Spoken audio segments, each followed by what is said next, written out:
Mientras otros duermen la siesta, nosotros te traemos todo lo que querés saber. Tranquilo, es tarde, pero no tanto. Lunes a viernes a las 15, por AM 1050.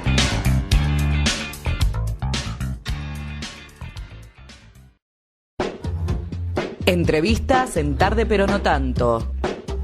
De lunes a viernes de 15 a 16 horas por AM 1050.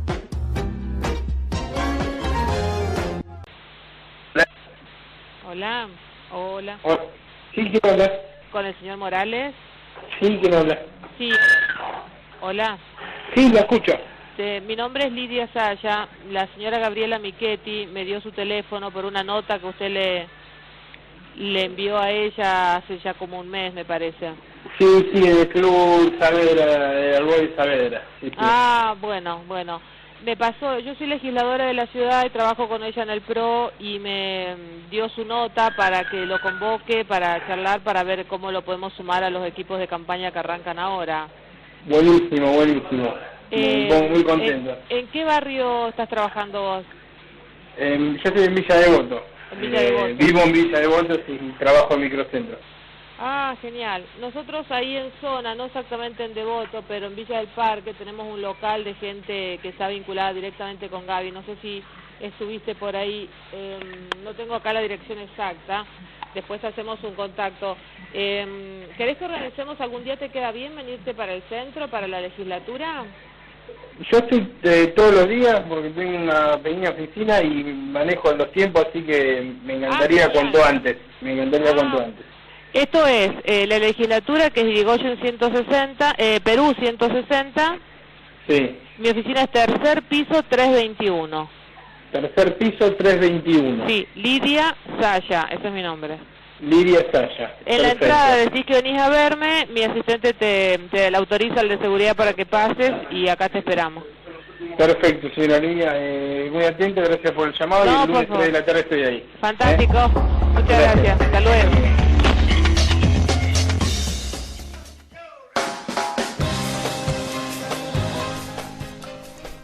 Bien, bueno, Lidia Saya hoy forma parte, es defensora adjunta del pueblo de la ciudad de Buenos Aires, en ese momento era legisladora. Bien, pudieron escuchar ustedes, oyentes, el contacto que hizo con este hombre, este individuo, Carlos Comini.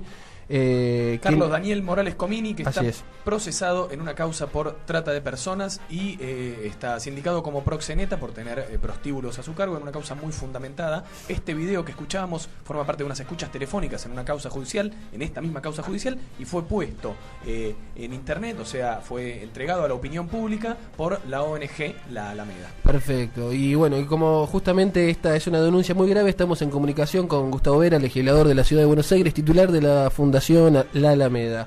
Vera, muchas gracias por atendernos. Jorge Andrés lo saluda.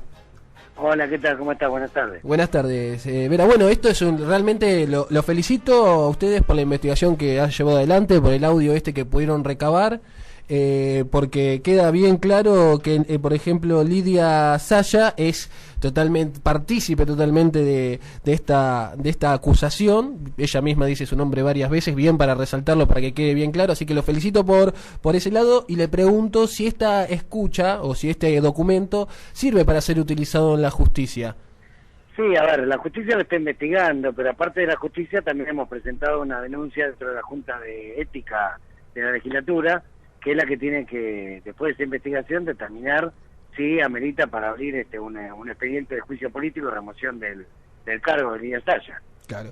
Hay un elemento significativo que vamos a tener en las próximas horas, y es que el día que se produce la comunicación entre Lidia Saya y Carlos Morales Comini, la segunda comunicación rastreada, digamos, en el teléfono intervenido de Morales Comini, es con una persona de nombre Agustín, que le reclama dinero por unos aires acondicionados que había instalado en los prostíbulos de Comini, y Comini le dice que no le puede dar en ese momento porque acaba de tener una inspección de gobierno de la ciudad. Claro, qué paradoja, ¿no? Con lo cual, si se confirma que efectivamente tuvo una inspección del gobierno de la ciudad, ¿sí?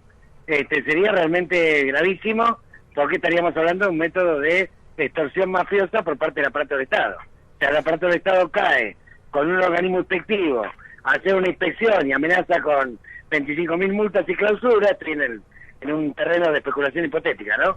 Y renglón seguido llama a una alta funcionaria del gobierno de la ciudad pidiéndole, entre comillas, incorporarse a los equipos de campaña. Bueno, y otra pregunta es, ¿cuál fue el organismo que le hizo una inspección? Porque vos pensás que Comini tenía 2 prostíbulos en Esmeralda 770 que están frente a la Dirección General de Rentas, cuyo titular es el esposo de Lidia Saya. Bueno. Bueno, cierra el círculo, se entiende todo. Si Rentas estuvo esa semana en algunos prostíbulos de Comini, el caso ya es un caso cerrado. Claro. Cerrado tanto para Michetti como para Saya. Hoy Comini se encuentra prófugo de la justicia, ¿no? Exactamente, y procesado por otra persona. Y es reconocido en fuentes judiciales como el líder máximo de las 7 bandas que operaban en los 40 lugares allanados. Claro, para que la gente entiende y se entere, no estamos hablando de un simple, que este muchacho, Comini simplemente estaba metido nada más, era líder de una banda de personas. No cuidaba la puerta de una banda que articulaba con otras 6 más, en total son 7 bandas que regenteaban alrededor de 40 prostíbulos, en Capital Federal y en San Miguel. Él personalmente regenteaba 4 y tenía una facturación diaria de 20.000 pesos por los 4 lugares, alrededor de $500.000 de mangos por mes. Wow, qué número, qué cifra. Usted verá, se la cruza a Lidia Saya, ¿no? Supongo en su lugar de trabajo.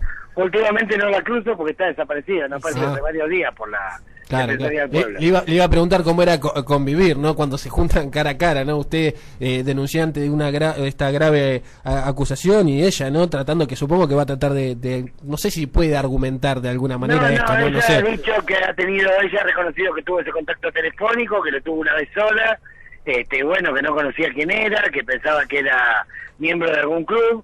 Bueno, hay algunas cuestiones que falta dilucidar. Primero, ¿qué carta y en qué circunstancias Michetti conoce a Comini? Punto 1. Punto 2. La reunión que estaba pautada para el 31 de agosto a las 3 de la tarde tiene que estar registrada por las cámaras de legislatura, por la mesa de entrada. Tuvieron que haber reunido en el despacho 321 de Lidia Saya, donde ella lo cita. Bueno, y concretamente, ¿qué es lo que hablaron? ¿Qué es lo que acordaron en esa reunión? Y si después hubo vínculo o no. Hay muchas cosas para investigar, pero la fundamental tiene que ver con esa escucha posterior al llamado Lidia Saya. Recibe un pedido de dinero de una persona y le responde que no puede darle dinero ese día porque tuvo una inspección del gobierno de la ciudad. La llamada de Lidia Saya es a las 7:20 de la tarde. O sea, si antes de las 7:20 hubo una inspección del gobierno de la ciudad y después llamó Lidia Saya, ya estamos hablando de un método sistémico de extorsión mafiosa. Ya estaríamos hablando de otra cosa. ¿A la senadora Michetti le cabe algún tipo de culpa por esto? Es la que hace contacto completamente, la que le ordena a Saya que haga contacto con Morales Comini. O sea, el juicio político sería tanto para Saya como para Michetti. Sí, lo que pasa es que eso no está en nuestra mano, digamos, porque somos legisladores porteños. Claro. O sea, tramitamos en la Junta de Ética pedido de remoción de la defensora del pueblo, claro, que tiene el estatus de legisladora. El que tiene que ver con Michetti habrá que presentarlo en el Congreso una vez que se termine de comprobar los elementos probatorios. Vera, Ignacio Ferrari, ¿desde qué momento estaba por lo menos siendo investigado y sospechado Comini? ¿Es un personaje que uno podría decir, bueno, se puede desconocer su actividad o la turbieza de sus negocios, o es una persona sindicada como alguien que muy probablemente estuviera vinculada a estas tareas? A ver, es una persona que en el NOCI figura como peluquero, que tiene un montón de entradas de denuncias por violación a la ley de profilaxis, que tiene el teléfono pinchado por la justicia del 18 de enero del 2013, o sea que medio año después Lidia Saya lo invita a sumarse a los equipos de campaña. Claro, o sea que es imposible que digamos, del gobierno de la ciudad desconozcan la situación de este hombre. Sí, obviamente, y aparte hay otra cuestión más grave todavía.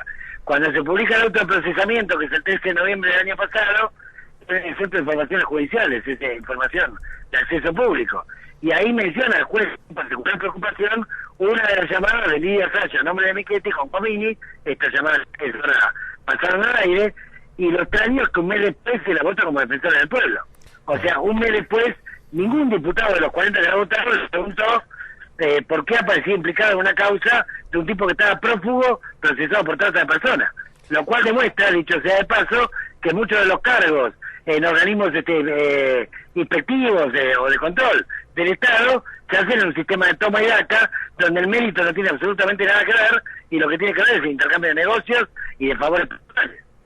Perfecto, Vera, ha sido muy claro. Y bueno, para más información a nuestros oyentes les comentamos www.alameda.org. Ahí está la nota bien completa y detallada de cómo fueron investigando y cómo quedó este caso de impunidad. Y vamos a ver cómo sigue esta situación, Vera. Muchas gracias por la comunicación. Muchas gracias, hasta luego. Hablamos con Gustavo Vera, legislador de la Ciudad de Buenos Aires, titular de la Fundación Alameda. 15:43 en todo el país. Estás escuchando Tarde, pero no tanto. AM 1050. Estamos en comunicación con el doctor Daniel Salamone, que él es director del Laboratorio de Biotecnología Animal de la Universidad de Buenos Aires, y además entre 2000 y 2004 trabajó en un laboratorio privado donde obtuvo las primeras clonaciones del país, ¿no? Digamos, si se puede hablar de clonación en el país, en la República Argentina, tenemos que comunicarnos con el doctor Salamone. Salamone, Jorge Andrés lo saluda, gracias por atendernos. Hola, ¿qué tal? ¿Cómo están? Bien, muchas gracias por su tiempo, doctor. Doctor, vamos, antes de pasar de lleno en el tema de John Lennon, quiero consultarle cómo está el tema de las clonaciones hoy en día en el mundo, ¿no? Este tema que en un principio fue tan controversial. Bueno, hubo un gran debate, ¿no? Enorme, porque mucha gente pensaba que la clonación, además de para tener una persona, servía para curar enfermedades, para obtener células, para curar enfermedades como diabetes. Y lo que ha sucedido es que recientemente se inventó una tecnología con la cual ya no se necesita hacer la clonación de la forma que se estuvo haciendo con los animales. Entonces, digamos que en el mundo ya no hay una verdadera razón para clonar humanos, como se hacía, digamos, pero a nivel de células se clonaban y se producían tejidos para reparar enfermedades. Entonces ahora eso, digamos, de alguna manera ha hecho que los científicos estemos pensando en otra cosa para colaborar en humanos y con terapias de medicina regenerativa. Y lo que sí, por lo que yo leí del artículo, lo que tengo en mi poder, es imposible clonar, digamos, a partir de un tejido que está muerto, como es en el caso que ustedes me comentaban. A mí me llamaron una vez de un país centroamericano diciendo de que querían clonar un caballo y que se había muerto hace una semana, y bueno, hay que decirle, señores, uno no hace milagros, ¿no? Si hay un tejido preservado se puede hacer, pero con un diente no es una forma que se preserva el tejido. Claro, por ejemplo, en muchas películas pasa que encuentran un pelo de una persona y piensan que con eso se puede clonar, pero no es así por lo que vemos entonces. Hay, por ejemplo, proyectos de japoneses, y yo los conozco personalmente, los investigadores, que ellos quieren clonar mamut, por ejemplo, o hablan que se puede clonar mamut. Ahora, la razón por la cual en teoría se podría es porque hay tejidos de mamut congelados en la Antártida. En el caso, digamos, de que a alguien le saquen una muela, a excepción de que tomen o procesen la muestra dentro del día, es decir, no, sería imposible, ¿no? Porque todo el tejido se destruye, se desnaturaliza. Claro. Y doctor, para desmitificar esto, a ver, uno puede crear, por ejemplo, clonar a una persona? Digamos, que quiero decir con esto, que muchas veces se habla de estos sueños de, a ver, si yo pudiera clonar a alguien, clonaría a tal persona. ¿Esto es posible? Lo primero que se enfrentaría es con un problema legal, ¿no? Porque en la Argentina está legislado, durante la presidencia de Menem hay una prohibición, digamos, entonces aquella persona que se dedicara a clonar a un humano, en la Argentina probablemente habría elementos como para encarcelarlos. Después, es una técnica, digamos, que todavía está en elaboración y no hay miles de razones éticas para no hacerlo en humano. Imagínense, digamos, alguien que se clona a sí mismo, es decir, ya involucra un cierto desequilibrio. Entonces, imagínense lo que podría pasar con ese chico, o ya, digamos, se le trataría de atribuir, digamos, bueno, vos tenés que ser, si clonaran a John Lennon, vos tendrías que ser como John Lennon, músico. Y bueno, la verdad es que la genética, y nosotros que trabajamos en clonación con los animales lo hemos visto, que casi siempre el primer clon es muy simpático y el segundo clon es antipático, porque la genética no es todo, el medio ambiente es muchísimo más importante. Si alguien clonara a Maradona, no quiere decir, si no tiene el potrero, si no tiene la vida, si no sufrió todo lo que sufrió Maradona, no sería igual. El ambiente es muchísimo más importante. Y lo que nos ha permitido, que ahora está realmente revolucionando la medicina, es que antes se creía que toda era la información genética guardada, y ahora lo que se ve es que hay otra serie de factores que el ambiente influye, se está aprendiendo muchísimo. A tal punto se está aprendiendo que hace muy pocos días se demostró que un tejido, cuando se lo sumerge en algo ácido, en una solución ácida por media hora, se transforma en células madres, ¿no? Entonces, eso, digamos, imagínense, para reparar, de confirmarse esto, aunque está un poco controvertido, de confirmarse eso, se podrían reparar muchas más enfermedades, se podrían curar muchas más enfermedades que las que se curan hoy. Por ende, digamos, la clonación nos ha brindado mucha información para la medicina y para seguir por estos caminos que antes uno no los pensaba, pero en este momento, a pesar de que hay gente que para tener notoriedad saca todos estos temas, no tiene mucho sentido y no tiene asidero. Daniel, ¿cómo le va? Martín lo saluda, doctor. Hola, Martín. Usted, buenas tardes. Usted hablaba hace un rato de japoneses que querían volver a traer a la vida o clonar, no sé cómo sería, mamut. Digo, se me ocurrió un poco esta teoría para ver qué hay de verdad y qué hay de mentira de Jurassic Park, ¿no? Del mosquito, a lo mejor que tiene la sangre encerrada en él y que se ha preservado y que ha quedado a lo mejor envuelto en algo que justamente lo ha reservado. ¿Esto hay alguna posibilidad de que suceda? ¿Tiene algún hilo de verdad o es todo ficción, todo mentira? Mira, a mí me interesa, digamos, el tema de conservación de especies en peligro de extinción, y la verdad que en lo que yo pienso particularmente, que un animal de extinción reciente que haya desaparecido hace 10, 20 años, incluso hasta 100 años, y por la acción del hombre, y digamos que pueda tener algún tipo de valor de todo tipo, tal vez tiene sentido hacer el esfuerzo, pero un animal que desapareció hace miles de años, ¿no? Que estaba literalmente en un mundo totalmente diferente a hoy, ahí hay una gran pregunta desde el punto de vista ético, de todo punto de vista, si sería aconsejable hacerlo, ¿no? Es el planteo ético que hacen en la película, de hecho. Claro, pero de todas maneras, el caso de que a tú te refieres en la película, que había sido conservado un mosquito en ámbar y todo eso, parece que no es tan eficiente para conservar toda la información genética, ¿no? Entonces lo que se tendría es una información genética incompleta, es decir, se tendría parte de esas informaciones. Yo lo veo como altamente improbable por varios cientos de años, esto de traer un animal de tiempos prehistóricos, aunque sí pienso que ya hay un ejemplo. Yo estuve dándole una mano a un grupo español que estaba intentando clonar una cabra de monte, que quedaban los 2 últimos ejemplares hace 10 años, lo llevaron a un centro y terminaron muriéndose, y tienen células guardadas. Es una cabra que desde siempre estuvo en la zona de montaña próximo a Zaragoza, y tienen tejidos guardados.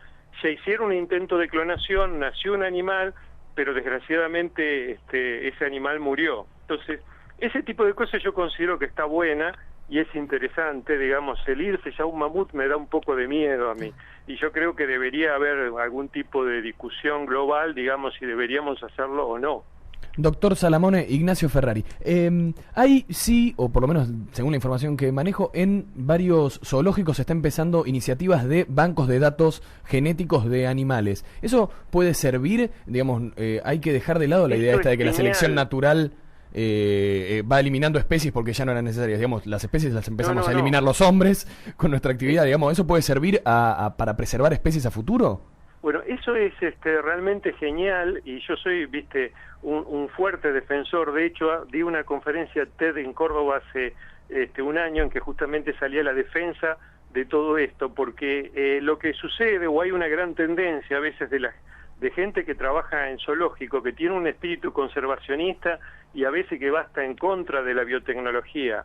Pero yo creo muchos zoológicos, como el zoológico de Buenos Aires, como el zoológico de Toronto, etcétera, están conservando material genético y tienen verdaderos bancos. De hecho, nosotros estamos organizando un congreso el 27 en la Facultad de Agronomía, en donde traemos expertos del zoológico de Toronto, de un centro de conservación de animales salvajes de Luisiana, gente que se va a veces a la Antártida o al Ártico, digamos, a tratar de ayudar en la reproducción de animales salvajes, y creemos que todo este tipo de tecnologías son pero fundamentales, porque el hecho concreto que el número de animales se va reduciendo por efecto del hombre. Nosotros, un ejemplo claro es el yaguareté necesita cientos de hectáreas para cazar. Claro. Entonces, en la medida que, digamos, se van poblando las diferentes zonas, eso es imposible. Cada vez hay menos, se reproducen entre parientes, y eso hace que tengan problemas en la capacidad de reproducirse, que tengan enfermedades. Entonces, en la medida que nosotros guardemos material genético que después pueda reusarse, digamos, para que esos animales, para introducir nueva sangre, va a tener muchísimo que ver con la supervivencia de todos estos animales. Doctor, quiero agradecerle la comunicación, ha sido muy explicativo. Esta ciencia o la genética parece no tener límites, y eso es lo bueno, ¿no? Que esto va avanzando con el correr de los años. Y bueno, muchas gracias por participar aquí de Tarde Pero No Tanto, y bueno, y contarnos esta locura que había propuesto un dentista canadiense de clonar a John Lennon. Es imposible. Que siga sacando dientes. Claro, un gran gusto. Chao, chao. Chao, muchas gracias. Hablamos con el doctor Daniel Salamone, director del Laboratorio de Biotecnología Animal de la Universidad de Buenos Aires. Estás escuchando Tarde Pero No Tanto. AM 1050. Entrevistas en Tarde Pero No Tanto. De lunes a viernes de 15 a 16 horas por AM 1050. La idea está muy buena, porque también esto contemplaría estar en estaciones de subte, terminales de micro, estadios deportivos y clubes. Sí. Esto realmente es importante. Bueno. Ahora sí podemos restablecer la comunicación con el diputado de la Ciudad de Buenos Aires y presidente del bloque Suma Más, Hernán Rossi. Rossi, Jorge Andrés lo saluda, gracias por su tiempo. No, por favor, buenas tardes. Buenas tardes. Rossi, bueno, recién hablábamos que nos parece una buena medida de su parte haber presentado este proyecto. Le consulto, ¿cuántas vidas se podrían salvar teniendo un desfibrilador justamente en lugares donde haya muchísima gente? Bueno, según datos del Ministerio de Salud de la Nación, 100.000 personas mueren por año por enfermedades cardiovasculares. De ellas, el 90% es en la vía pública, y de ese 90% el 5% apenas llega vivo al hospital. Así que imagínense que estamos hablando realmente de una cantidad de vidas enorme, salvadas por una tecnología muy simple, sí. Que es además por las vidas que salva, bastante económica poder implementarla, esta medida. Y por otra parte, la capacitación también es bastante sencilla. Claro. Le iba a preguntar eso, diputado, porque justamente hablábamos que más allá de que estén los desfibriladores en su lugar, digamos, hace falta una capacitación. ¿Esto contempla este proyecto de ley? Sí, por supuesto. El Ministerio de Salud de la Nación, en todos los lugares públicos que nosotros planteamos que deba existir este tipo de aparatos, y también en los lugares de administración privada, bueno, esto deberá correr por cargo de los dueños, pero por supuesto con la asistencia también del Ministerio de Salud. Es una capacitación muy sencilla. Acá no estamos hablando de personal adicional, de personal médico, sino que los propios empleados de esos lugares públicos y de esos lugares privados, recibiendo una pequeña capacitación, están en condiciones de asistir con estos desfibriladores a las personas que sufran algún tipo de contratiempo cardíaco. De manera que realmente es una picardía que todavía no lo tengamos a gran escala. Sí, claro que sí. Debemos decir que nuestro proyecto es una modificación de una ley que ya existe en la Ciudad de Buenos Aires, que es la ley 4077, que estableció incorporar desfibriladores en algunos lugares públicos, pero nosotros estamos planteando llevarlo a gran escala, Y ¿no? Rossi, esto podría efectuarse el desembolso para conseguir estos aparatos, podría llevarse a cabo con empresas privadas sin necesidad que el gobierno tenga que aportar, o va a ser una inversión netamente de las autoridades nacionales. En los ámbitos públicos, en todos los edificios públicos, y no solo edificios públicos, sino ámbitos como los hospitales, como las estaciones de subterráneos, el Aeroparque Jorge Newbery, en todos esos lugares tendrá que ser el Estado el que provea los desfibriladores. En los lugares privados la ley obliga a los dueños de esos lugares, ya sean clubes u otro tipo de instituciones, que los compren, los adquieran y los instalen, y en todo caso el Ministerio de Salud tendrá que hacer un seguimiento y un control, no solo de que se cumpla con la normativa y estén, sino también de que estén en condiciones. Claro. ¿No? Porque como todo instrumental necesita de determinado mantenimiento. Diputado, le agradezco la comunicación y bueno, esperemos que se lleve adelante esta iniciativa que a priori es muy buena. Bueno, muchísimas gracias. Hasta luego. Por favor. Hablamos con Hernán Rossi, diputado de la Ciudad de Buenos Aires, presidente del bloque Suma Más. Tarde pero no tanto. De 15 a 16 por AM 1050. Un poco lo hablamos cuando arrancamos el programa. Daniel Scioli declaró un plan de seguridad porque declaró emergencia, ¿no? Emergencia hasta el año que viene con respecto a la seguridad en la provincia de Buenos Aires, Nacho. Así es, 12 meses de emergencia para la seguridad en la provincia de Buenos Aires. Dijo que iban a destinar 600 millones de pesos que van a provenir del Banco Provincia, que va a financiar utilidades del Banco Provincia. Así es, para la compra de insumos, ¿no? Y bueno, y ya enseguida, que una vez que anunciaron esto, hay muchísimas polémicas al respecto. De hecho, porque... Por insumos hablamos de armas, ¿no? Claro. No útiles, cuadernos. No, jamás. No, estamos hablando... Sí. El tema es que, bueno, por parte del gobierno nacional se distanciaron un poco de esta medida, diciendo un poco que era lo que querían los medios, y por eso finalmente Daniel Scioli toma esta medida. Estamos en comunicación con Mario Juliano, juez del Tribunal Oral número 1 de Necochea, director ejecutivo del Pensamiento Penal. Doctor Juliano, Jorge Nere lo saluda, gracias por atendernos.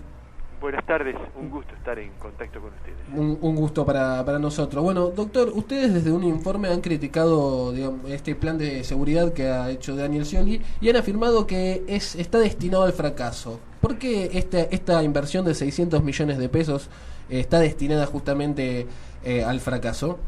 Bueno, porque son experiencias que ya se han llevado adelante en otros momentos y que, bueno, a las pruebas nos remitimos. ¿Cuál es la situación de seguridad en la provincia de Buenos Aires? Estamos convencidos que, lamentablemente, es un nuevo esfuerzo que van a hacer los contribuyentes, es decir, orientado evidentemente a la militarización, entre comillas, del espacio público, a través de la adquisición de más cantidad de patrulleros, armamentos, la convocatoria a personal retirado, que habrá que ver cuál es su condición psicofísica. Y bueno, yo creo que esto, me parece, ya insisto, ha sido experimentado con anterioridad y no ha dado resultados. Cuando uno habla de emergencias le entra un poco de temor, pero en este aspecto el gobernador Scioli lo aclara específicamente. Hablar de emergencia implica eludir ciertos recaudos administrativos, fundamentalmente en la fase licitatoria, para poder adquirir estos insumos, poder adquirirlos en forma directa sin licitación. Después, decir que estamos en emergencia, esto no modifica ni cambia la realidad. Y doctor, ¿cree que estos 600 millones de pesos deberían estar destinados, en vez de insumos, a políticas de prevención? Bueno, esto es lo que nosotros planteamos, ¿no es cierto? Es decir, la renovación de insumos, los patrulleros que se caen a pedazos, o compra de armamento, entendemos que eso está previsto en el presupuesto anual de la provincia de Buenos Aires, recursos para eso.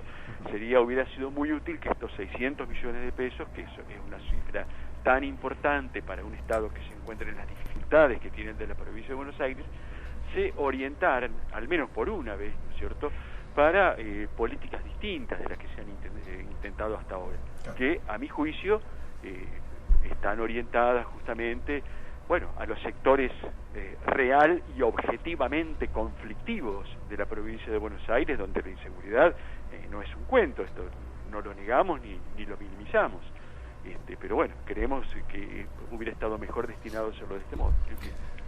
Doctor, usted habla de que no se niega la inseguridad, pero le pregunto, ¿cuán de cierto es esto de que la inseguridad está fogoneada por los medios de comunicación?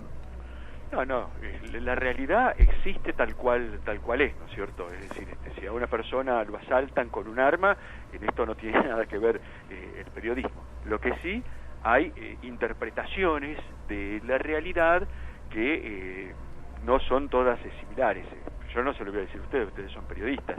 La objetividad no existe. Siempre, digamos, cada uno tomamos posición y esto es justo y es legítimo. El modo de tratamiento de ciertas noticias no contribuyen justamente, desde mi punto de vista al menos, o de nuestra asociación, a pacificar los ánimos. Da la impresión que hay cierto tratamiento de algunas noticias que por el contrario contribuyen, digamos, a mantener en alto, enardecida a la gente, ¿no? Doctor Giuliano, Ignacio Ferrari lo saluda. ¿Cómo le va? Es muy interesante la actividad que lleva adelante la Asociación Pensamiento Penal y es una discusión o un terreno en el que hay muchas batallas para dar en función de que el público en general no ceda libremente y sin poner ningún reparo al discurso más represivo que por ahí se instala desde determinados medios. No ceder a la tentación. Exactamente. Ahora la pregunta es, daría la sensación de que en cierta medida esa batalla por tratar de evitar que la exacerbación y un trato más consciente o que tenga más en cuenta los fundamentos y las causas de estos problemas que vamos atravesando, pareciera que esa batalla, decía, se está perdiendo un poco. ¿Qué lectura hacen las asociaciones que, como la suya, bogan por tratar de instalar un encare de estas cuestiones que tengan más que ver con el Estado de Derecho? Sí. No. Nuestra visión de la cuestión es que en realidad no existen categorías homogéneas. No existe la categoría de los medios, la categoría de la gente, y en esta última categoría que algunos se la adueñan, se la apropian para, vaya a saber con qué respaldo detrás, para decir la gente piensa esto, piensa lo otro. Yo no discrepo con eso, ¿no es cierto? Discrepo. Palpo malestar en determinados sectores de la sociedad, pero también veo otros sectores de nuestra sociedad que están dispuestas, ¿no es cierto?, a inaugurar un diálogo, hablar con tranquilidad estos temas, no hablarlos desde la furia, desde el enojo. Esto es imposible, no llega a ninguna parte. Y bueno, yo creo que es una batalla que hay que seguir dándola, batalla entre comillas, digamos. En las batallas hay muertos y acá no queremos muertos. Es una discusión que tenemos que seguir dando porque es la única forma de consolidar no solamente el Estado de Derecho, sino una sociedad democrática, una sociedad realmente inclusiva, una sociedad participativa, donde no existe este concepto del enemigo, de los unos y los otros en una guerra fratricida, finalmente, una guerra entre hermanos. En estos términos no hay país viable, no hay sociedad, no tenemos futuro. Clarísimo. Y Giuliano, respecto puntualmente de la cuestión de los policías retirados, ¿había alguna inquietud de, quiénes serían estos policías y por qué estaban retirados, si están en condiciones de poder brindar servicio? ¿Qué apreciación se hace? Bueno, sí, nosotros hemos hecho esa salvedad. Hay dos posibilidades por las cuales pueden estar retirados, porque puedan haber sido exonerados por alguna falta, algún problema de servicio. Creemos que, este grupo no podría regresar a las funciones. La otra es porque se hayan jubilado luego de una vida útil. Yo también me pregunto en estos términos si un hombre ya de una determinada edad avanzada, luego de haber cumplido durante muchos años servicios, está en condiciones psicofísicas, insisto, para ponerse al frente de determinadas realidades, ¿no? Doctor Giuliano, la última, y le agradezco su tiempo. Hoy, esta mañana, el ministro Capitanich dijo que hay una inflación de normas penales. ¿Usted lo cree cierto esto? Sí, total y absolutamente. Esto lo que es demostrativo, ¿no es cierto?, de lo virtual que es la ley penal. Realmente la ley penal no sirve para mejorar la calidad de vida y la seguridad de las personas. Y realmente es así, es decir, en este momento en la República Argentina no hay un código penal, hay justamente un conglomerado de leyes inorgánicos e incoherentes, donde en muchas ocasiones se sancionan más gravemente los delitos contra la propiedad que los delitos contra la vida. Esto hay que remediarlo. No sé si el anteproyecto que está en danza será lo mejor, yo tengo mis reparos, pero que es parte, ¿no es cierto?, de la agenda que nos debemos... Claro, que hay que discutirlo, no cabe duda. Exactamente, sí, hay que hacer una discusión generosa, amplia, amplia y participativa, donde también yo creo que la ciudadanía tiene mucho que decir a este respecto desde su lugar, desde su perspectiva, porque en la República hay leyes troncales donde realmente no pueden ser el producto de un iluminado o de 3 iluminados. Y el Código Penal es una de las leyes que nos conciernen a todos. Perfecto. Muchísimas gracias por la comunicación, doctor. Y bueno, ha sido muy explicativo aquí con la gente tarde, pero no tanto. Me alegro, un afectuoso saludo. Buenas tardes. Igualmente. Hablamos con el juez Mariano Giuliano, juez del Tribunal Oral número 1 de Necochea y director ejecutivo de Pensamiento Penal. Estás escuchando Tarde, pero no tanto. AM 1050. Hoy hablábamos un poco afuera del aire sobre algunas polémicas y debates que se empezaron a armar en base al tema de la educación. Romina De Luca es historiadora e investigadora del Centro de Estudios de Investigación en Ciencias Sociales. Hoy dio una nota para el medio Infobabe en el cual ella afirmaba que la estrategia del gobierno es generar un ejército de analfabetos funcionales con título secundario. Estamos en comunicación precisamente con Romina De Luca. Romina, Jorge Andrés te saluda, gracias por tu tiempo. Hola Jorge, un saludo para vos y para todo, para todo el equipo y la audiencia. Bueno, muchas gracias. Romina, primero te voy a preguntar para que esta frase no quede fuera de contexto, estas son tus palabras. La estrategia del gobierno es generar un ejército de analfabetos funcionales con título secundario. Sí, son mis palabras. Bien. Es un poco fuerte y te pido por favor, que nos expliques esta declaración que dejó a muchos que por lo menos estupefactos, porque es una declaración bastante fuerte.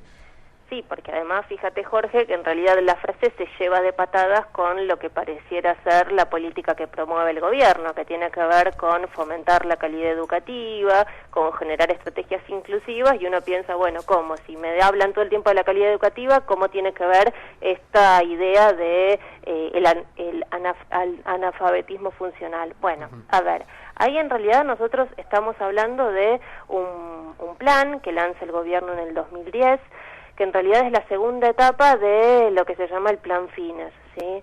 A partir de la sanción de la Ley de Educación Nacional en el 2006, esta ley que vendría a desandar la herencia neoliberal, a devolverle el sistema educativo de su calidad, a, romper con la fragmentación del sistema educativo y del currículum, sanciona en su artículo 138 que de cara recordemos que la ley aumenta la obligatoriedad de escolares hacia toda la escuela secundaria, ¿sí?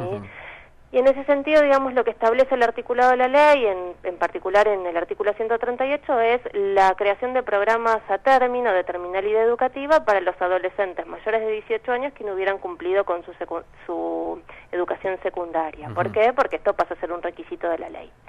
En el 2008, luego de un debate, en el Consejo Federal de Educación, de, cómo generar diferentes programas a término, se lanza el Plan Fines 1, la primera etapa, que lo que hacía era que alumnos que hubieran finalizado la cursada del último año del secundario y adeudaran materias, pudieran rendir esos exámenes para obtener así su título secundario.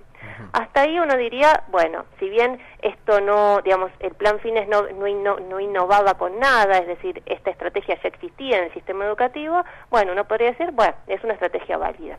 El problema surge, y de allí es donde aparece el título, con la segunda etapa del plan, que se lanza en el año 2010, que ya ¿qué va a habilitar? No ya a rendir las materias que adudamos de la escuela secundaria, sino que a estos jóvenes mayores de 18 años que hubieran desertado hace más de 1 o 2 años del sistema educativo, pudieran realizar su educación primaria o secundaria completa. Claro. ¿Por qué la idea del analfabetismo funcional? Pues bien, porque en realidad, ¿cuál es la propuesta organizativa del Plan Fines?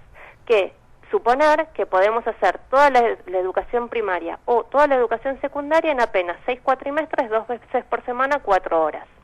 ¿Con qué personal específico? Ya no estamos hablando solo de docentes, sino de tutores que acompañan el trayecto formativo. ¿Quiénes son estos tutores? Pueden ser docentes, pueden ser estudiantes que tengan más del 50% de la carrera. Estudiantes que se insertan digamos, por fuera del estatuto, y el requisito para ser un docente de fines es presentar un proyecto pedagógico. El proyecto pedagógico toma alguna porción del currículum de el bachillerato para adultos a distancia, que en realidad es el currículum que aparece como el currículum prescripto en fines, y en realidad estos tutores deben presentar una propuesta pedagógica que pueda tomar alguno de los núcleos del programa, del currículum. Ese currículum se debe consensuar con los alumnos. Con los alumnos también se deben consensuar los mecanismos de evaluación. Con los alumnos y los otros docentes de fines se debe consensuar si el alumno aprobó o no aprobó. Además, digamos, esta trayectoria educativa se va a realizar ya no en la escuela, sino que cualquier espacio educativo puede constituirse como aula. ¿Por qué digo esto? Bueno, una sede de fines puede ser un comedor barrial, una sede de fines puede ser una biblioteca, una sede de fines puede ser, y como bien ocurre, unidades básicas del PJ, casas compañeras de la Cámpora, ¿sí?, centros del PRO, del radicalismo. Acá, digamos, todo el personal político puede valerse de esta propuesta organizativa. ¿Qué es lo que uno observa en la propuesta de fines? Bueno, lo que ha perdido centralidad es el proceso de formación. ¿Por qué?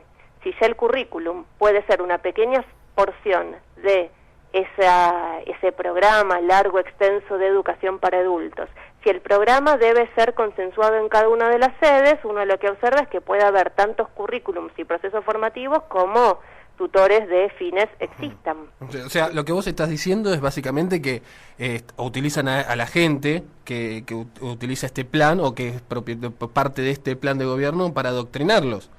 Sí, porque en realidad, ¿qué es lo que, digamos, cuál es la estrategia que está detrás del fines? ¿Sí? Por un lado, uno que observa, bueno, en realidad si vamos a hablar de educación para jóvenes y adultos, esa educación ya existía, ¿sí?, en las viejas escuelas SENS, en los bachilleratos para adultos, en las escuelas nocturnas. En ese sentido, el FINES viene a crear un aparato paralelo al del Estado, a partir de que cualquier sede puede ser un nuevo aula y casi que cualquier persona puede oficiar como docente. Lo que uno observa claramente es el montaje de un gran aparato paralelo al Estado que va a destruir un aparato del Estado, porque hay decenas de colegios SENS que están perdiendo matrícula producto de que los alumnos le dicen a los docentes y a los directivos, bueno, yo me voy a ir a la escuela fines porque en realidad voy a obtener el título más rápido. ¿Sí? Sí. Y en ese sentido lo que uno observa es que hay un uso político, pero en el sentido de político de adoctrinamiento, para hacer política punteril. ¿Por qué? Digamos, fijémonos cuáles son las sedes en las cuales se va a desarrollar capacitación, las casas compañeras de la Cámpora. Y Romina, yo te consulto, porque también pienso, digamos, desde el otro costado de la noticia o del plan, que es también tratar de integrar a un montón de gente que estaba en una situación que a lo mejor le era más adversa para poder estudiar, y te pregunto, teniendo en cuenta que hoy por hoy, teniendo un título secundario es lo único que te habilita para conseguir cualquier tipo de trabajo, digo, no se puede ver desde el lado positivo tratar de integrar a la gente a través de esto para que pueda acceder aunque sea a un trabajo. A ver, lo que pasa es que ahí lo que hay que, digamos, debatir, si vos querés, es una discusión en un punto un poco más general. Digo, el objetivo de la escuela es certificar, es titular, es, digamos, facilitar la vida de la gente, la inserción en el mundo productivo, o la función de la escuela en realidad debe ser educar. Si nosotros pensamos que en realidad la función de la escuela tiene que ser titular, bueno, pues bien, entonces el plan FINES es una estrategia por demás exitosa. Muy rápidamente te va a dotar de un título secundario, ¿sí? Lo que vos decís es un problema real. Bueno, efectivamente el laburante necesita el título secundario para, digamos, conseguir un laburo inclusive hasta por demás precario. Sí. Por eso te digo que la necesidad de trabajar hace a lo mejor que a gente que tiene escasos recursos o no tiene las mismas posibilidades intelectuales puedan obtener un título para acceder a un trabajo medio. Claro, pero ahí lo que hay que pensar es no, digamos, desde la vía del laburante que necesita el título secundario y entonces se inserta en una oferta FINES, sino lo que hay que debatir y discutir es cuál es la estrategia del gobierno, ¿sí?, la estrategia del Estado y hacia dónde estamos yendo de reconvertir el sistema educativo con esta modalidad. Entonces digo, si somos educadores, tenemos que preocuparnos por, bueno, ¿qué es lo que vamos a hacer en la escuela? La escuela debe educar, debe dotar de una formación científica sólida, no conseguirle laburo a la gente. Entonces, en realidad, lo que habría que intentar pensar es, bueno, acá hay una visión muy utilitarista de lo que es la escuela, ¿sí? Claro. Y en ese sentido, digamos, de hecho, inclusive el gobierno, digamos, la defensa que hace del Plan Fines tiene que ver en parte con esto que vos mencionabas, Jorge, porque precisamente que están diciendo, bueno, esta es una educación dirigida a adultos que no ha tenido oportunidades y que en ese sentido, digamos, el título secundario aparece como una consagración y un trabajo sobre la autoestima de estos sectores postergados. Pero lo que uno tiene que preguntarse es qué tipo de inclusión se le está dando a estos sectores, con un título que en realidad no va a valer nada en la realidad, porque yo digo, ¿cómo aprendemos a leer si, digamos, a ver, adultos que han abandonado la escuela primaria, ¿sí? Y tienen más de 18 años, lo más probable es que, y esto no lo digo yo, hay estudios internacionales que lo demuestran, es que sean analfabetos por desuso. Claro. Entonces, digo, ¿cómo vamos a hacer para que en apenas 2 cuatrimestres, 4 horas durante 6 años, aprendan a leer, a hacer regla de 3 simple? Dicho sea de paso, nuestros alumnos de 15 años en las pruebas PISA no pueden resolver estas cuestiones elementales, así que imaginémonos lo que le queda a estos jóvenes que se forman en el Plan Fines. Y acá hay que distinguir, ¿sí? O sea, bueno, ¿cuál es el objetivo por el cual el estudiante se acerca a esto? Sí, que puede ser una demanda real o también puede ser la cultura del facilismo. Bueno, muchos adolescentes de más de 18 años que nos dicen, bueno, nos vamos a pasar al Fines porque, digamos, obtengo el título más rápido. En realidad la escuela tiene que combatir ese facilismo. Aprender requiere esfuerzo, requiere tiempo, requiere dedicación. ¿Sí? Claro.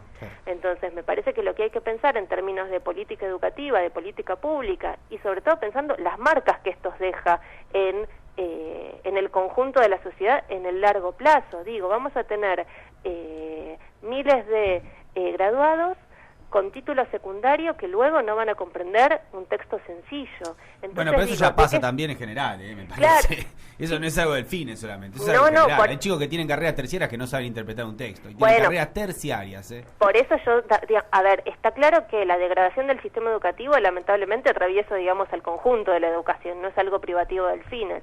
Lo que aparece con Fines 2 es un ejemplo muy visible y muy palpable de esta situación más general que está atravesando el sistema educativo, está claro, ¿sí? Romina, Matías te habla. ¿Qué tal, Matías? Bien. ¿Cuánto le sale el Fines al Estado en cantidad de dinero que no está siendo destinada para la educación formal y más tradicional? Bueno, ahí está, digamos, vos, Matías, das en el clavo con la pregunta que haces. O sea, acá, vos fíjate, ¿sí? Si el Estado tuviera que construir nuevas escuelas para atender a estos casi, digamos, 1 millón de graduados, si contamos los 400.000 que ya egresaron y los 600.000 que proyectan graduarse hoy, bueno, eso llevaría miles y miles de pesos al Estado. De la misma forma, contratar a los docentes en el marco del Estatuto del Docente y no con un contrato precario, con un valor de la hora que es algunos pesos menos que la de un docente formal. Entonces, lo que uno observa allí es que además hay una estrategia de ahorro de recursos, ¿sí? O sea, porque es más caro construir una escuela que habilitar una biblioteca popular diciendo, bueno, esto de la noche a la mañana se transforma en una sede educativa. Entonces, digo, o sea, hay un aparato que se está construyendo al aparato del Estado, que se está, digamos, realizando en forma paralela, que se financia con los recursos del Estado que no se destinan al sistema educativo, y que en realidad lo que terminan haciendo es destruir un aparato del Estado ya existente, las viejas escuelas CES, los bachilleratos para adultos, inclusive degrada las condiciones de trabajo docentes, digo, porque estos dos tutores de Fines se contratan por fuera del estatuto del docente, ¿sí? O sea, no forman parte del orden de mérito, no acumulan antigüedad. Entonces, digamos, lo que hay que ver acá es cómo con recursos del Estado se está financiando un aparato paralelo al Estado, con fines electorales, con fines de adoctrinamiento, y cuando digo de adoctrinamiento, digo, de esto se sirve el personal político más variado, ¿sí? No es solo un atributo del kirchnerismo, pero que en realidad está socavando una estructura existente del Estado. Entonces estamos frente a un problema muy serio por las consecuencias que esto tiene en el largo plazo. Claro, Romina, quiero agradecerte por la comunicación, por tu testimonio, ha sido muy claro y bueno, has aclarado un poco el punto de vista de tus declaraciones y que sin duda habrá que seguir reviendo cómo es el tema de la educación aquí en la Argentina. Muchas gracias por la comunicación. No, gracias a ustedes y bueno, un saludo para todos. No, por favor. Chao, hasta luego. Hablamos con Romina de Luca, historiadora e investigadora del Centro de Estudios e Investigación de Ciencias Sociales. 15:49 en todo el país. Estás escuchando Tarde, pero no tanto. AM 1050. Si el programa de hoy te gustó, el de lunes que viene ¡te va a encantar!